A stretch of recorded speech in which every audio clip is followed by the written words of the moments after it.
Dar comienzo a esta segunda clase del módulo de reumatología. En esta ocasión vamos a estar en la primera parte con lo que corresponde a diagnóstico por imágenes.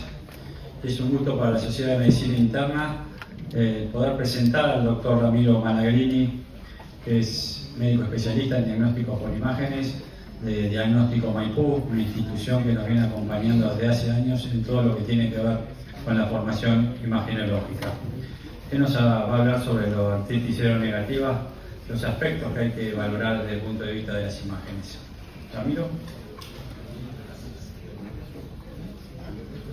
Bueno, buenas tardes, mucho gusto en saludarlos. ¿Cómo están? Me imagino final de jornada, ya un poco cansados, así que bueno, los voy a invitar a relajarse un poco.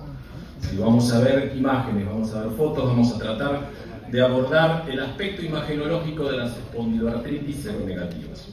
No voy a extenderme en las clasificaciones, sino en la forma en la que ustedes pueden aproximarse a las distintas modalidades de diagnóstico por imágenes y sentir cierta solvencia a la hora de interpretar los hallazgos. Los hallazgos son pocos en términos de conjunto, ya vamos a ver cuáles, y cada uno tiene manifestaciones diferentes en las distintas modalidades diagnósticas. Va a haber así un compromiso radiológico, un compromiso tomográfico, un compromiso por resonancia magnética en estos casos. En algunos casos comparten estos hallazgos, en otros prevalecen otros, ya vamos a ver un poco cómo.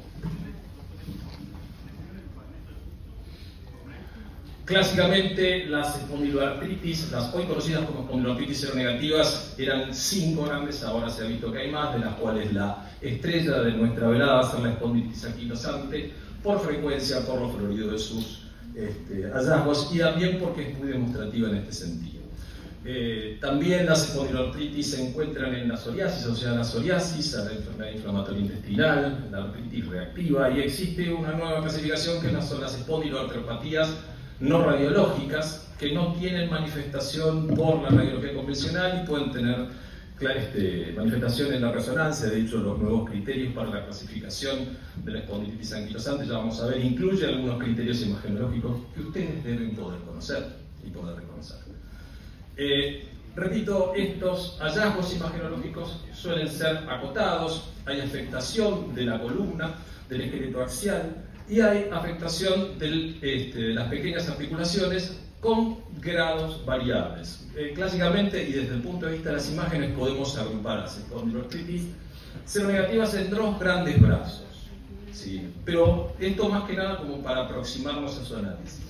Un brazo axial y un brazo periférico. Dentro del brazo axial vamos a encontrar la espondilitis anquilosante, dentro del brazo periférico, como ejemplo, vamos a encontrar la artritis psoriásica. ¿Sí? Vamos a explorar un poco los hallazgos de cada uno. Esencialmente tenemos la aparición de sindesmofitos, existe afectación de las articulaciones sacroilíacas casi de manera invariable, puede ser en forma lateral, bilateral, puede ser simultáneo en varios episodios, y eso puede reflejarse en las imágenes.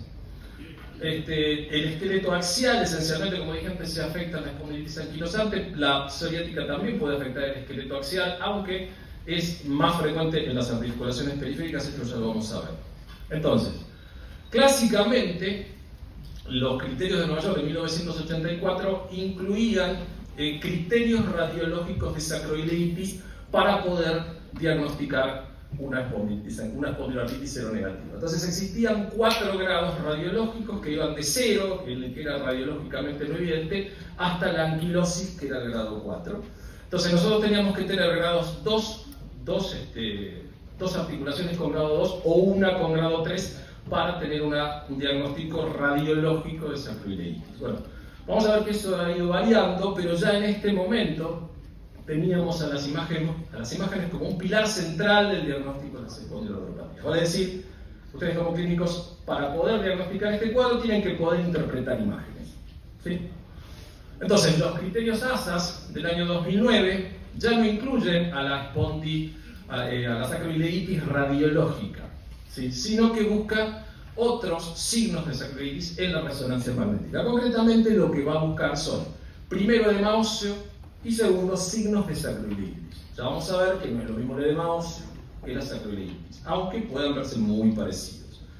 Entonces, para poder diagnosticar un espondiloartrópico de este espondilitis anquilosante, yo tengo que tener dos brazos. Un brazo imagenológico, ¿sí?, en el cual debo encontrar signos de sacroileitis en una resonancia magnética, o un brazo HLA-B27 que requerirá, a su vez, de un criterio imagenológico ulterior para poder hacer el diagnóstico. Vale decir que los dos brazos, las imágenes son centrales, ¿sí?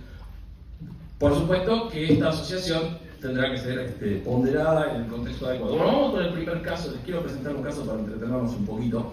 ¿Sí? En caso de sospecha de compromiso inflamatorio de las articulaciones sacroiliacas, ¿sí?, ¿qué modalidad diagnóstica elegiría usted para evaluarla de todas estas siguientes que están aquí listadas?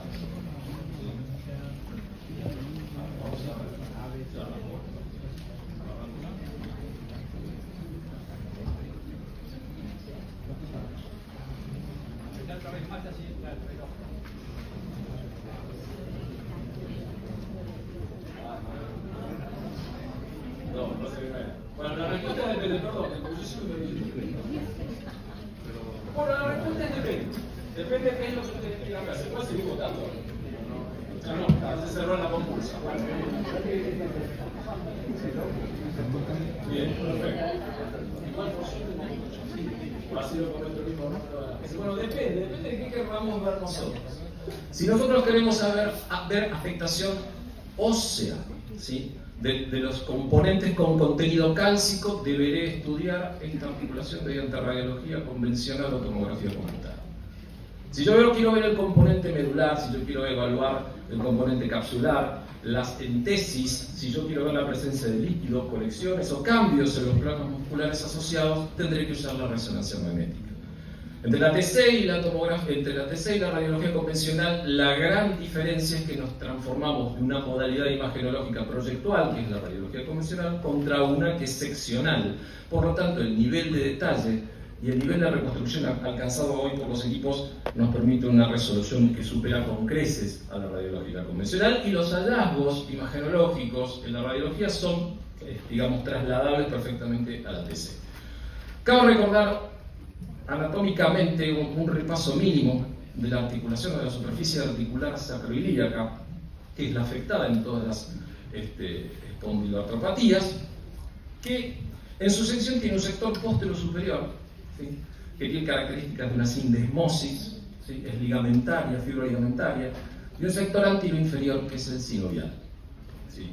Depende del sector de la articulación que se afecte, ya sea el fibroligamentario o se afecte el sector sinovial, yo puedo inferir una vía de diagnóstico, porque una es una enfermedad que afecta a las inserciones ligamentarias y la otra a la cápsula articular, ¿sí? Entonces, vamos a poder delimitar en un corte seccional el sector póstero superior sindesmótico y el antero inferior sinovial. Acá tenemos las dos caras articulares. Entonces, las proyecciones convencionales, en este caso vemos una pelvis frente, en la cual podemos visualizar ambas articulaciones sacroilíacas, pero tenemos el inconveniente de que por la orientación oblicua de las carillas articulares, yo tengo la superposición, ¿sí?, de las dos facetas. Entonces, puedo malinterpretar eventualmente la existencia de erosiones subcondrales en el contexto clínico adecuado. Entonces, ¿qué se hace? Se puede hacer una proyección alar, ¿sí?, obturatriz, en la cual vemos la articulación sacroilíaca de frente, sin superposición de las superficies articulares. La radiodensidad subcondral debe ser laminar, debe ser una fina línea lápiz, no debe ser grosera, no debe ser irregular, y las superficies también deben ser regulares y no deben estar excavadas. Esta es una proyección radiológica convencional de articulaciones sacroilíacas. En esta imagen lo que vemos es aumento de la densidad en el margen ilíaco de ambas articulaciones, en el sector inferior, con lo cual ya tenemos garantizado es el sector sinovial, no es el sector póstero superior. No es en ambos márgenes, no se logran ver erosiones subcondrales, pero esto es una manifestación radiológica de esclerosis subcondral. ¿Es esto una sacroileitis? No, es simplemente esclerosis subcondral. Para radiológicamente poder construir el diagnóstico de sacroileitis tengo que tener varios elementos. Tengo que tener una esclerosis, tengo que tener eventualmente ensanchamiento del hueso articular, tengo que tener erosiones subcondrales y eventualmente tengo que tener un puente óseo. Pero eso ya son secuelas. La parte aguda sería las erosiones subcondrales y la irregularidad de la superficie, y el ensanchamiento de la luz. Entonces acá tenemos una graduación radiológica de la sacroileitis, que va desde el 0, ¿sí?, radiológicamente normal, a la anquilosis ósea, que es el grado 4. ¿Sí? En la primera podemos ver una línea articular bien delimitada, ¿sí?, sin erosiones, finamente delimitada, con finos, o sea, esto se llama como punta de lápiz, delimitado a punta de lápiz. En el grado 1 vemos cierto grado de esclerosis sobre el margen ilíaco, ¿sí?, y empiezan a aparecer pequeñas irregularidades en la superficie articular. El grado 2 muestra mayor esclerosis, habitualmente en ambos márgenes, ¿sí?, en algunos sectores con pinzamiento en la articulación. Acá tenemos un grado 3 en el cual la afectación es generalizada y en ambos márgenes con ensanchamiento de la línea articular, aspecto apolillado de las superficies. Y el grado 4 es la anquilosis. Fíjense que aquí existe una fusión de la articulación y no logramos ver la interlínea. Esto que ven aquí es una reconstrucción en el plano coronal de una tomografía sin contraste de pelvis, orientada, digamos, hecha en un equipo multicorte, los que son ahora el estándar en la mayoría de los centros imagenológicos. La particularidad de las tomografías multislice consiste en que son capaces de adquirir un volumen tal de datos que puede reconstruirse en cualquiera de los planos del espacio, ¿sí?, y sin perder resolución en ninguno de ellos. Entonces yo con una estación de trabajo, con una computadora, puedo girar y puedo ver las articulaciones en el plano que a mí se me ocurre. Recordando lo que decíamos antes de la estructura de las articulaciones sacroiliacas, acá vemos el sector anterior pintado en gris, ¿sí?, y aquí parafinado y de color amarillo, ¿sí?, aquí tenemos el sector posterior superior y el anterior inferior. ¿Sí? El anterior inferior siempre es en color negro. El posterior es el fibro ligamentario, aquí, aquí. Y este es el sinovial. Entonces, en la tomografía, ¿podemos replicar esto? Sí, podemos replicar las estructuras óseas. ¿Sí? Estos son reconstrucciones en el plano axial, sucesivas, con un espesor de corte de más o menos 2 o 3 milímetros, un algoritmo para mejorar la resolución de bordes, de modo tal de que podamos ver mejor la cortical, y podemos reconocer el sector anterior inferior en amarillo, ¿sí?, y el sector posterior superior, que es ligamentario. La tomografía no sirve tanto como para diagnóstico toda vez para una sacroileitis o un proceso inflamatorio de las articulaciones sacroiliacas, pero sí sirve para guiar algunos de los procedimientos que pueden modificar los síntomas. Por ejemplo, la inyección de fármacos intraarticulares. Nosotros podemos para ello hacer una artrocentesis por vía posterior con una aguja espinal y podemos llegar aceptablemente bien a la articulación. También utilizamos la tomografía para drenaje de colecciones en los planos musculares adyacentes. ¿Sí? También podemos hacer artrotomografías o artroresonancias, son de poca utilidad, pero en general nos sirven como guía y para delimitar mejor las superficies. Fíjense que en todos los casos que mostré recién, las superficies articulares son regulares.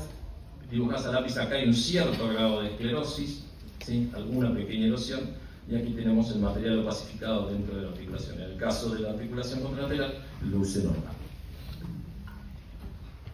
Bueno, entonces acá tenemos que empezar a entrenar el ojo, ¿sí?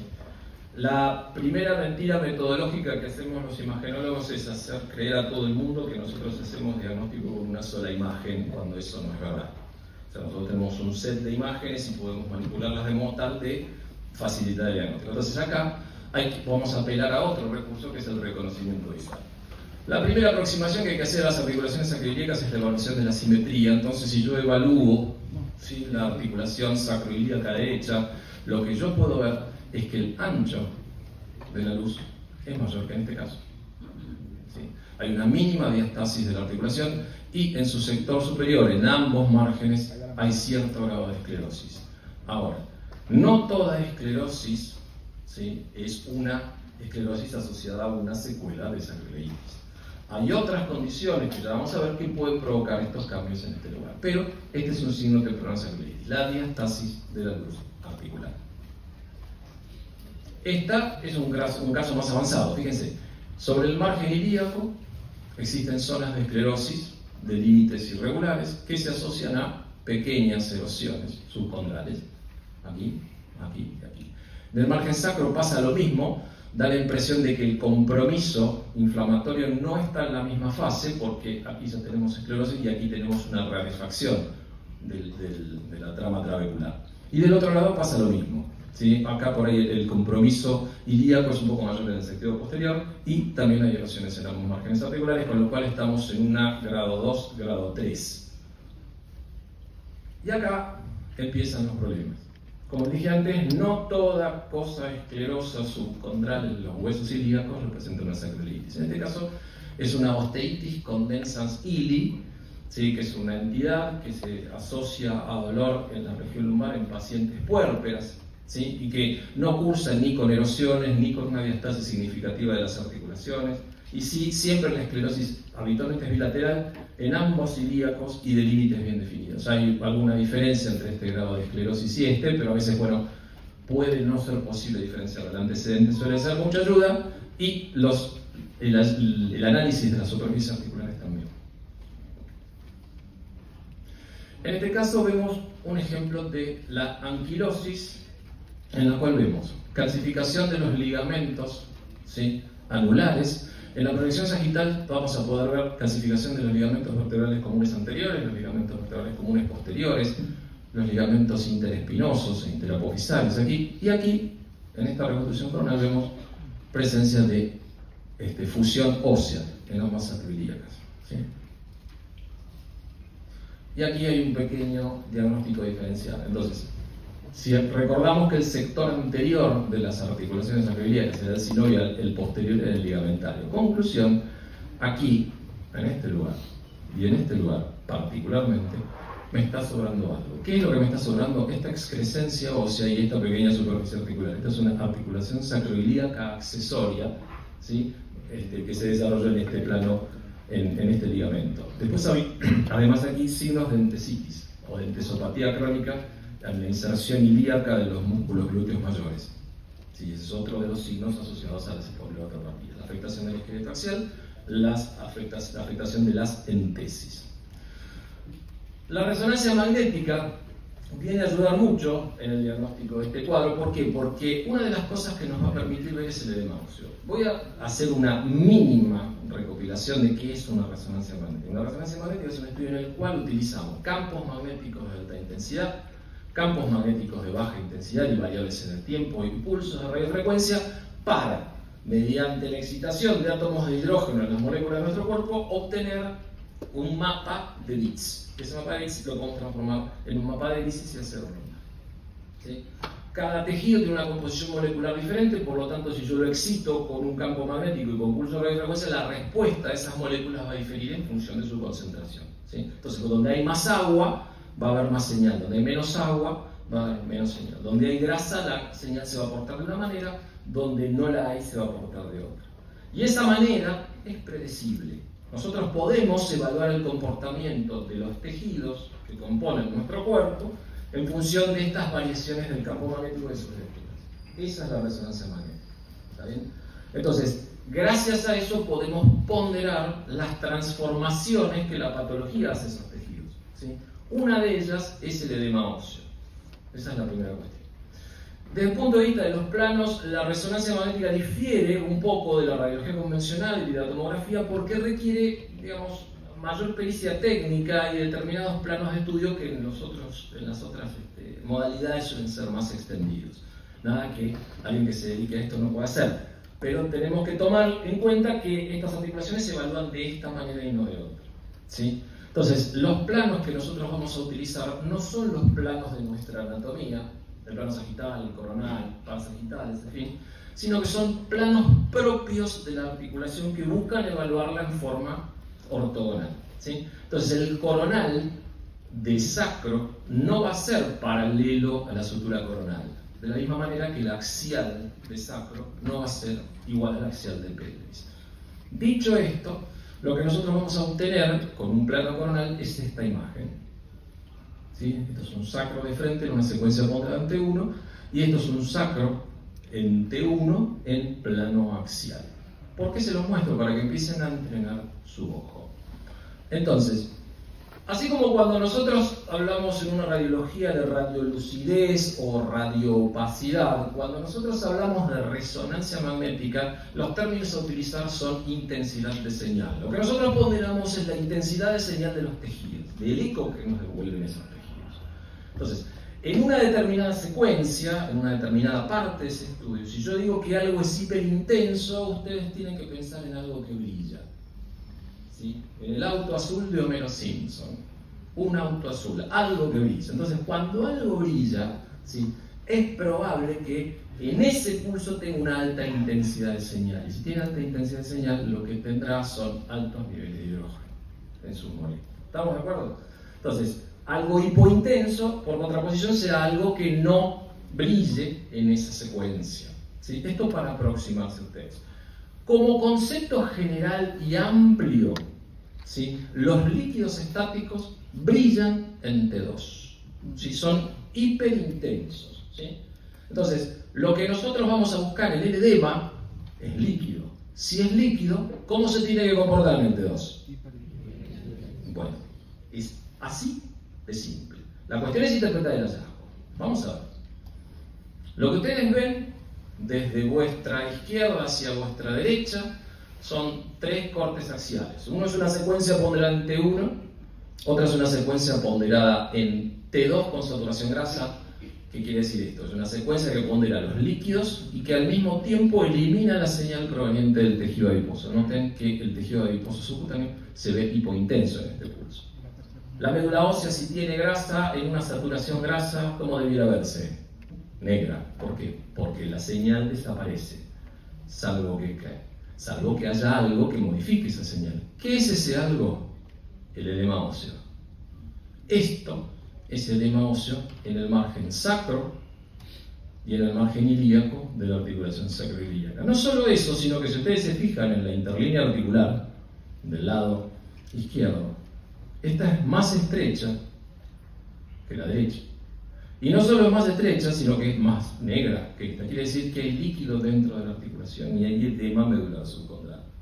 Estas son las manifestaciones imagenológicas de la sacroileitis en resonancia magnética. Presencia de edema medular subcondral, ¿sí?, el margen ilíaco o el margen sacro, ahora vamos a ver, ensanchamiento de la luz y presencia de signos inflamatorios en la articulación. ¿Está?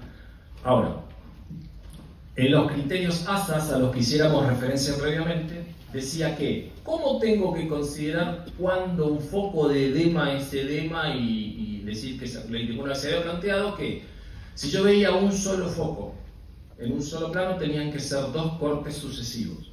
O sea, que tenía que agarrar dos cortes sucesivos en el mismo lugar para poder decir que eso era un foco de edema medular. Ahora, si tenía uno de un lado y otro del otro, no hacía falta que fueran sucesivos. Si yo tenía dos focos, ya era diagnóstico. Dos focos de un solo lado. Eso después se suprimió, porque hay otras causas de edema que no necesariamente representan esto. Pero, esencialmente, y recapitulando, en la resonancia magnética, el edema óseo se ve hiperintenso en las secuencias con saturación grasa en T2. Eso es lo que yo voy a buscar. Entonces, tenemos una versión ampliada. Ahí tenemos un coronal, una vista coronal. Fíjense, esta es la señal normal de la médula ósea de los huesos ilíacos. Esta es la señal normal de la médula ósea del sacro. Aquí tenemos el sector ligamentario, el póstero superior de la articulación. Y todo esto negro muy bonito, y acá empieza esto. Habíamos hecho referencia a la forma en la que nos referíamos a esto. Esto es un área de hiperintensidad de señal. ¿En qué secuencia? La secuencia STIR. ¿En dónde? En el sacro. ¿Es bilateral? Sí. ¿Afecta el ilíaco? Sí. Hicieron diagnóstico de sacroileitis bilateral. O sea, cuando ustedes se aproximan a la imagen con un menú, ¿sí?, con una receta de cocina para su interpretación, la interpretación es plausible y la pueden hacer ustedes mismos. ¿Está? Entonces, edema óseo, articulaciones sacroilíacas, hiperintensidad de señal en secuencia STIR. De acá se tienen que llevar esos tres conceptos. Siguiente.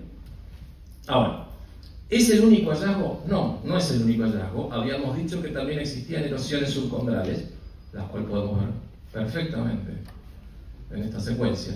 No solo eso, sino que además que hay edema alrededor de las erosiones subcondrales.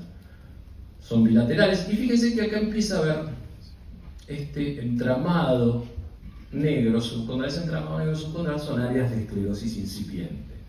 Quiere decir que acá tenemos un proceso que está en varias etapas. Uno está en la fase más erosiva del cartílago con edema medular reactivo como manifestación de osteitis, y acá ya está en etapa reparativa. Aquí hay esclerosis. Fíjense, aquí tenemos esclerosis, las imaginaciones subcondrales sin el edema asociado, y aquí tenemos un sector de esclerosis. Quiere decir que tienes acroiditis, pero no es tan aguda como esta. Fíjense que aquí no existe afectación de las superficies articulares y aquí sí.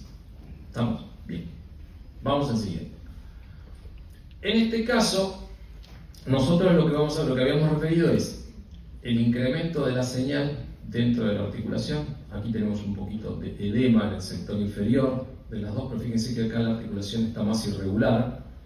Aunque no hay tantos signos de osteitis, hay mayor compromiso articular, ya que tenemos un foco sobre el hueso ilíaco. Una vez más, un plano coronal, una secuencia STIL, T2 con saturación grasa, y buscamos edema, ensanchamiento de la luz articular, líquido intraarticular.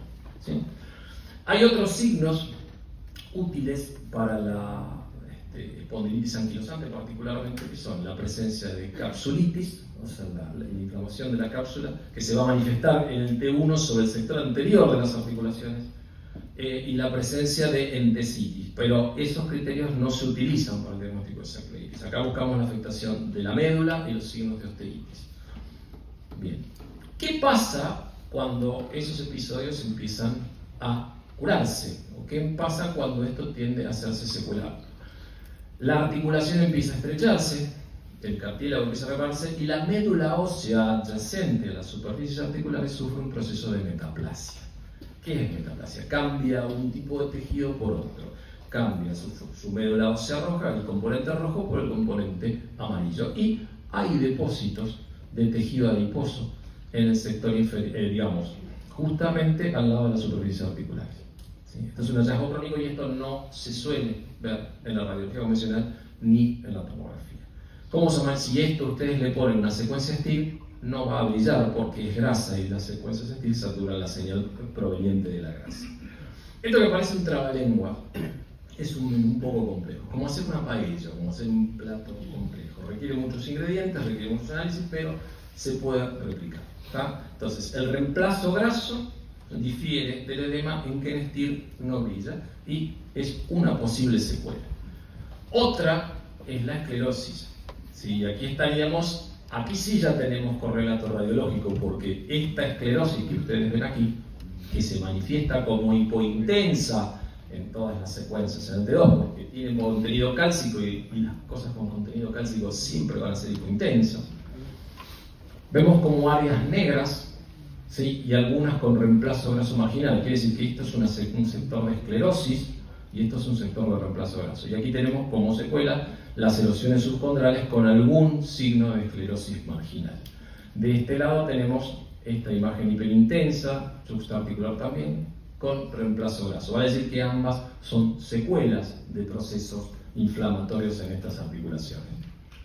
Y finalmente, la anquilosis, con formaciones de puentes óseos y la presencia de una línea articular residual, ¿sí? Junto a la cual hay algunos acúmulos de grasa, pero nosotros no podemos diferenciar con precisión una de otra. ¿Está bien? Entonces, recapitulando hasta aquí. El compromiso de las articulaciones sacroiliacas, ¿sí? Lo pueden evaluar tanto por radiología, como por tomografía, como por resonancia.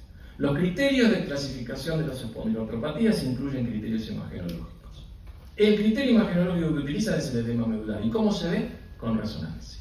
¿Cómo se ve esa resonancia? Utilizan la secuencia STIL o la secuencia Pondras en T2 con saturación grasa para buscar ¿qué? Edema. Y los signos asociados. ¿Vamos hasta acá? Bien. Diagnósticos diferenciales. O sea, no toda sacroileitis o no todos signos de osteitis sacroiliaca con inflamación es una sacroileitis asociada a una espondiloartritis. Las infecciosas, las sacroileitis infecciosas, pueden cursar de una manera similar. Van a cursar con ensanchamiento de la luz articular, cambios en la señal proveniente del edema, pero además hay un componente de realce articular cuando nosotros le ponemos contraste. Y acá empieza la primera trampa, el primer pitfall. Si ustedes escucharon un poco de lo que dije con respecto a la secuencia STIR, la secuencia STIR es una secuencia con saturación grasa. Una secuencia con saturación grasa es aquella que saca la señal de aquello que contenga tejido adiposo, lo que sea. Pero al mismo tiempo esa secuencia puede ser ponderada en T1 o ponderada en T2. Vale decir que yo puedo jugar con las dos características imagenológicas. Lo que ustedes ven sobre su lado derecho no es una secuencia STIR, sino que es una secuencia ponderada en T1 con saturación grasa con contraste. Cuando yo elimino la señal proveniente del tejido adiposo y pongo contraste, puedo ver mejor todo aquello que esté hiperémico, todo aquello que tenga mayor realce. Entonces lo que yo puedo ver aquí es que existe una colección asociada a la cara anterior de la articulación sacroiliaca izquierda, que es todo esto que realza aquí, en comunicación con la misma. ¿Sí? Aquí, en este caso, en la secuencia de la izquierda, es una secuencia STIR, es un T2 con saturación grasa. Fíjense que el líquido cefalorraquídeo en este caso se ve blanco. ¿Sí? Esto no es así acá. Acá lo que tenemos son las raíces de la cola de caballo que realzan, y aquí tenemos esta colección. Una fractura por estrés. Una fractura por estrés, al romper las trabéculas óseas, ¿sí?, genera edema. ¿Sí? Acá vemos el trazo fracturario mínimamente desplazado, y todo esto es edema. No solo eso, sino que además existe flobosis de los tejidos prevertebrales y en el músculo ilíaco del lado izquierdo. La secuencia STIR puede ser tramposa a la hora de ver las fracturas. Para ello nos vamos a ayudar con las secuencias ponderadas en T1, ¿sí?, en las cuales la médula ósea se va a ver como grasa esencialmente. Cuando baja la señal hay que pensar que existe edema, pero vamos a ver con mayor detalle los trazos fracturarios no desplazados. Entonces, como diagnóstico diferencial de una cefalitis, una fractura por estrés de los semimacizos sacros, y hay que tener cuidado, para eso utilizamos el T1 y el compromiso de partes blandas asociados. Fíjense que todo esto es muy notorio, ¿sí? Aparte se ve la solución de continuidad sobre la cara anterior de la cortical. Correlato con el estudio radiológico que habíamos visto antes, la osteitis condensans ili. En este caso vemos sobre el margen ilíaco de las articulaciones, ¿sí?, de ambas, ¿sí?, con una interlínea articular de grosor normal, ¿sí?, todos estos sectores de hipointensidad de señal bien delimitados, regulares, y que en la secuencia STIR, en la secuencia de T2 con saturación grasa, ¿qué no hace? No brilla, no tiene edema, ¿sí? No hay cambios secundarios en el sector sinovial de las articulaciones, los sectores ligamentarios lucen normales, y el antecedente en este caso coadyuva a hacer el diagnóstico, ¿sí? Entonces, dos veces. La primera. Sí, ahí. ¿Vale? Soy un desastre, perdón, siempre lo hago mal. Bueno, la cuestión es, el juego está, de nuevo, gracias, evita el ridículo. Bueno, digo con qué modalidad evaluarían ustedes las calcificaciones ligamentarias propias de las espondiloartropatías. Biología radiológica, ultrasonido, tomografía, resonancia magnética o medicina nuclear.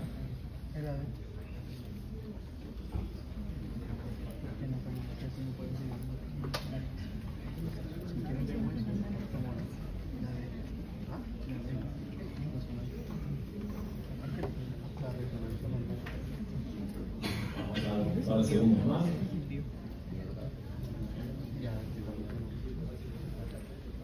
Bueno, ya tenemos. 30 segundos. Así otra más y ya corté. Bueno. Y la respuesta es la C. No la T.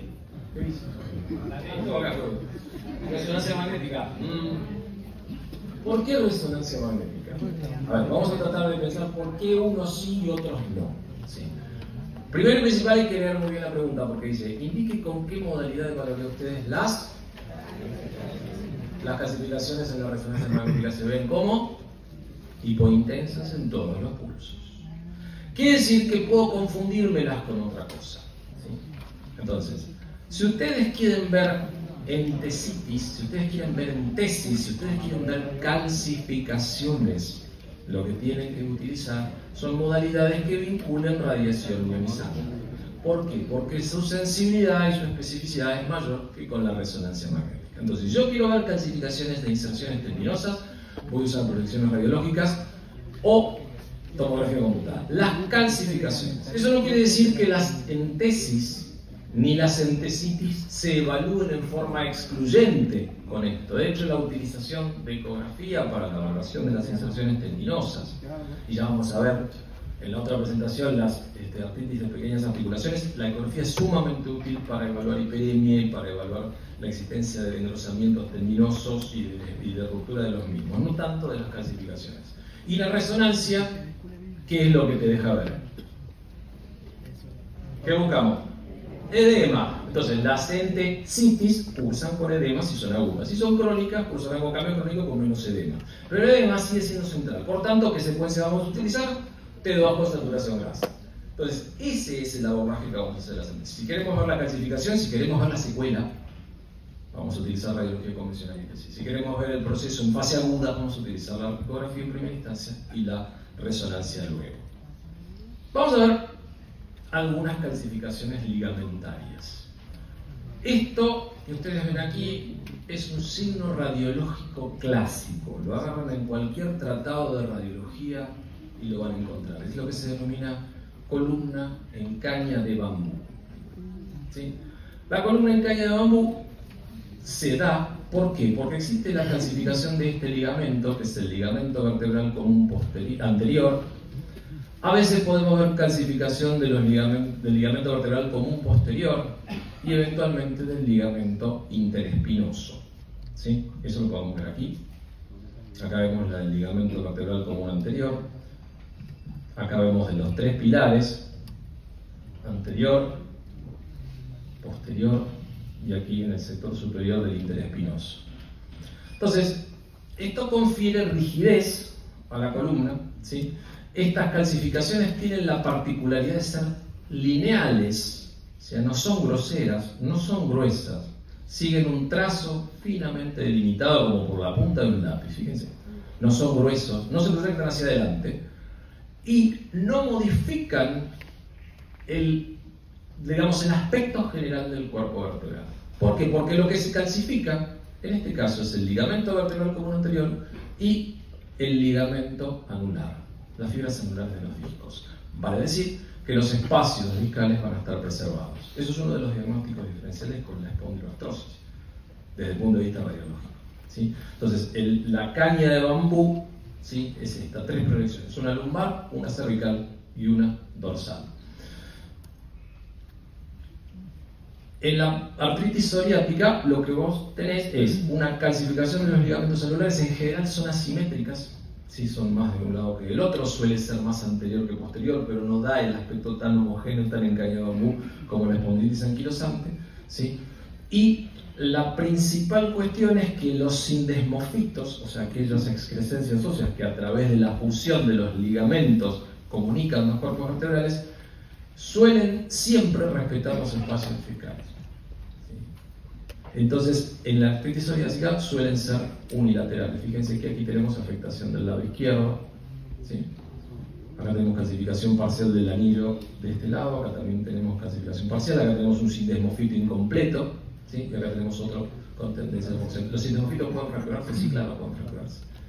Confieren estabilidad a la columna, no, la vuelven más rígida, por tanto más fácil de romperse. Entonces, otra de las fracturas, de las complicaciones que nosotros tenemos que buscar en estos pacientes son las fracturas transcorporales o transdiscales que hacen que la columna sufra un desplazamiento severo en el sentido anteroposterior. Bueno, esta es la calcificación de los ligamentos longitudinales, la imagen en puñal. Acá lo que vemos es cómo se descompone esta imagen. En el alma del cuchillo tenés la calcificación del ligamento interespinoso, que es la que se proyecta aquí. ¿Sí?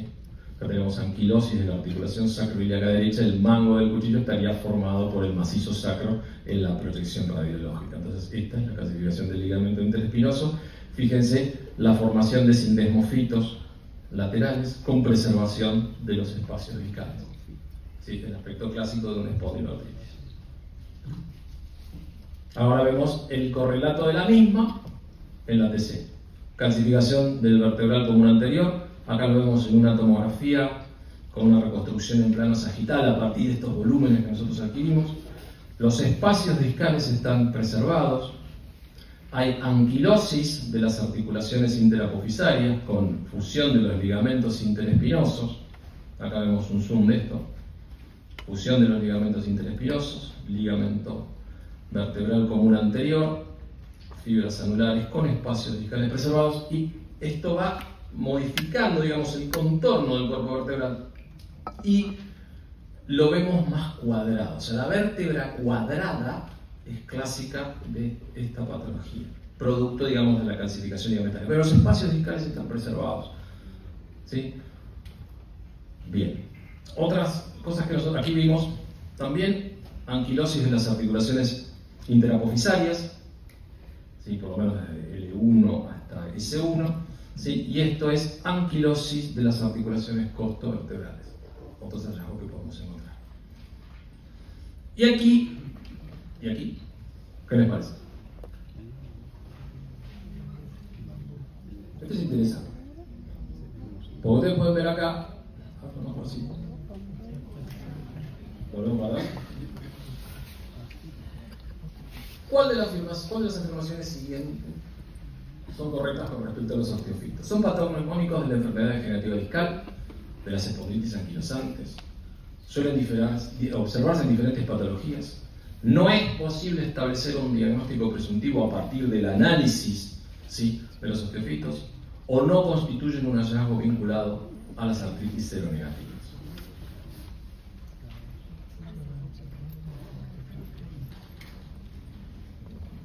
Este es el tercero y el último, lo prometo. No me complico más.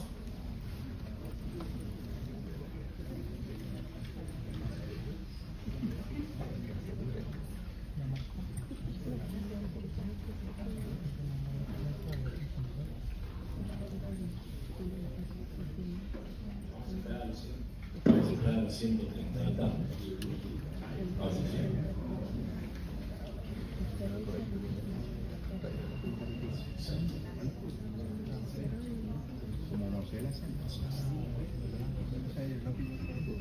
Bueno, voy. Otra vez. Y resultados. Suelen observarse en diferentes patologías. Sí, es correcto. Es correcto. Pero es correcto. Ahí, sí, ya sé. Ustedes pueden decir que es una respuesta fácil, sí. Pero existe. Hay quien ha hecho la taxonomía de los osteofitos. El análisis de los osteofitos, el análisis de su ángulo de incidencia, puede permitir estrechar el diagnóstico. Ejemplo, ¿sí? En el primero de los casos tenemos una enfermedad degenerativa discal donde vemos calcificación de los ligamentos anulares, pero no vemos un cuerpo cuadrado, sino que vemos calcificación simplemente de esta estructura. No hay una rectificación de los márgenes producto de las calcificaciones ligamentarias.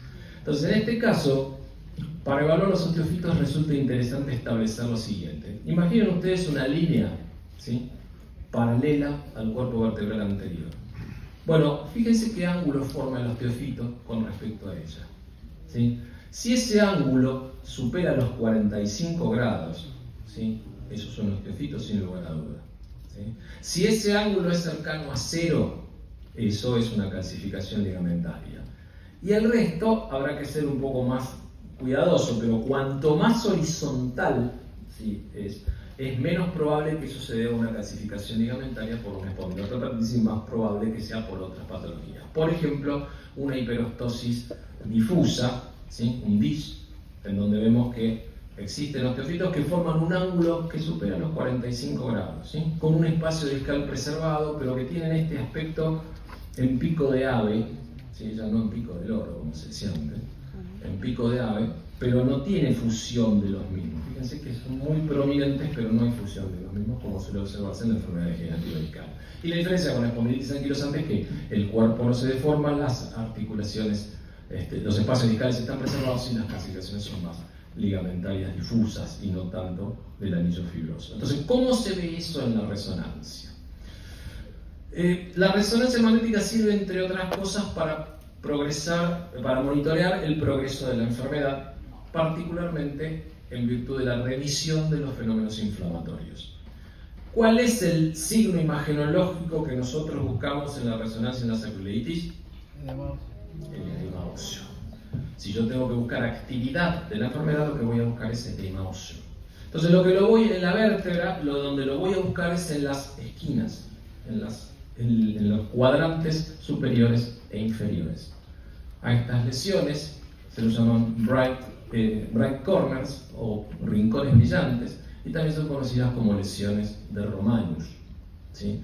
Estas lesiones de Romanus, cuando son activas, ¿sí?, son manifestación de un fenómeno de osteitis producto de la inflamación de las fibras del ligamento anular, ¿sí?, que es la parte externa del disco, que es lo que se calcificaba en estos casos. ¿Está bien? Entonces, este edema lo vamos a ver en la secuencia STIR en los cuadrantes superior, antero superior, posterior anterior y posterior inferior. ¿Dónde lo vamos a ver? En la secuencia STIR. Si le pongo contraste a esto debiera mostrar realce. ¿Por qué? Porque son áreas hiperémicas. Entonces, ese sector del cuerpo vertebral va a realzar. La respuesta al tratamiento se evaluará en función de la remisión del edema y de la remisión del realce post-contraste endovenoso. Entonces, aquí la anquilosis de los cuerpos vertebrales, ¿sí? Fíjense la calcificación de los ligamentos, incluso con desaparición de algunos espacios discales, sin edema óseo. Acá tenemos una secuela de una fijación vertebral anterior. Acá tenemos los artefactos por el tornillo, y aquí tenemos una lesión medular a nivel C3, C4 en ese sector. Y todo esto es calcificación ligamentaria, ¿sí? También podemos ver afectación de los elementos posteriores, ¿sí?, en este caso con erosiones óseas y presencia de edema óseo, ¿sí? Y aquí tenemos fracturas patológicas asociadas a espondiloartritis, que se manifiestan como áreas de solución de continuidad de la cortical, con cambios en la señal de la médula, manifiestos por edema y edema de los tejidos en los planos adyacentes. Entonces, recopilando todo esto que acabo de decir, las imágenes tienen un rol muy importante, ¿sí?, en el manejo de los pacientes con espondiloartritis seronegativas, ¿sí? El conocimiento de la radiología convencional a partir de los criterios de Nueva York y los criterios ASAS a partir de 2009 en resonancia magnética son pilares fundamentales, tanto que para algunos de sus cuadros, como la espondilitis anquilosante, hay un brazo imagenológico puro para hacer su diagnóstico. Ese diagnóstico cabinal lo van a hacer buscando las sacroiliacas, y van a buscar edema, ¿sí?, en todas sus condiciones, y el resto de las cosas serán evaluar las inserciones tendinosas, evaluar las articulaciones, la presencia de erosiones óseas. Para eso, cualquier cosa que contenga calcio va a ser mejor evaluada mediante modalidades con radiación ionizante. La búsqueda de edema óseo va a ser mejor con la resonancia magnética.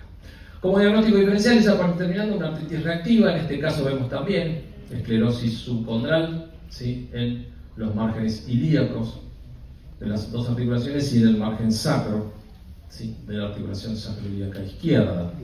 Y aquí vemos la entesitis, ¿sí?, en este caso un espolón calcáneo, ¿sí?, una entesopatía crónica a nivel de la inserción de la fascia plantar en el calcáneo, ¿sí? En la radiología convencional, en la proyección del tobillo perfil, vemos una calcificación, una excrescencia que sigue el trayecto de la fascia plantar, ¿sí? Aquí, en esta secuencia que ustedes ven de su lado derecho, acá vamos a ver la fascia plantar insertándose en el calcáneo con cambios de señal en la médula ósea subcondral como manifestación de una entesitis aguda, o sea, de una osteitis, ¿sí? Un párrafo no menor, aunque no menos meritorio, para la artritis psoriática. La artritis psoriática es un desafío imagenológico, es un desafío radiológico, es un desafío diagnóstico. Hay algunos signos radiológicos clásicos descritos, y uno puede verlos, si uno los puede ponderar, son muy interesantes, pero se ven, y mucho. Esta es una disciplina que muchos están tendiendo a abandonar. Hay un cuerpo de conocimiento muy grande en la radiología clásica. Yo creo que es un conjunto de conocimientos que no debieran abandonarse. Les sugiero que exploren esto.